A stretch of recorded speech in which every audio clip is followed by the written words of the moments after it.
Have you ever walked through a European city and suddenly found yourself standing at a border? Today, I'm taking you on a walk through Ledra Street in Nicosia, Cyprus, one of the most interesting streets on the island.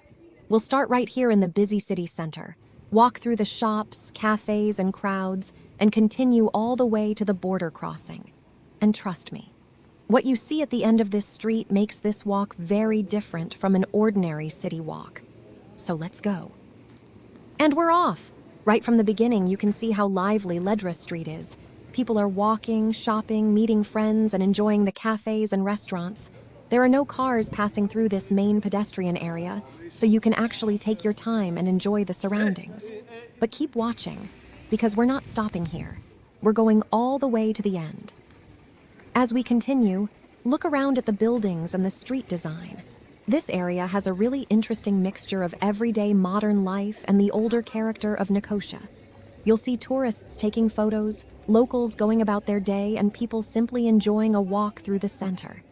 And here's something interesting. This busy shopping street is slowly taking us towards one of the most unusual places in the city. Can you guess what's waiting for us at the other end? Ledra Street isn't famous only because of its shops and restaurants. It has a much bigger story.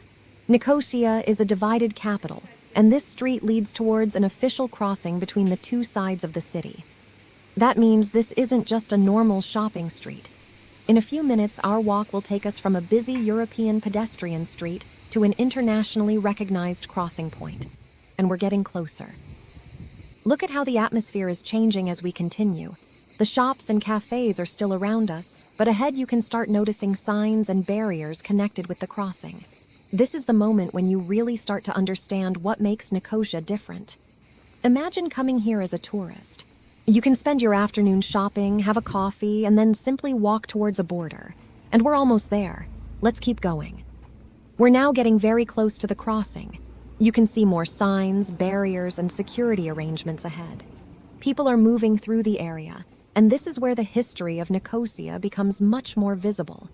For me, this is one of the most fascinating things about walking through this part of the city. There's no dramatic change in the street, but suddenly you realize you're approaching a border, and just ahead is the point we've been walking towards. And here we are, the Ledra Street crossing. Just a few minutes ago, we were surrounded by shops, cafes, and busy city life. Now we're standing at one of the most well-known crossing points in Nicosia, and that's what makes this walk so interesting. It isn't a long journey, but in just over 5 minutes, we've experienced people, shopping, city life, history, and the unique reality of a divided capital. If you enjoyed this walk, don't leave yet. Subscribe to the channel because I'll be taking you to more streets, beaches, cities, and hidden corners of Cyprus. And tell me in the comments, where should we walk next? See you in the next Cyprus walk.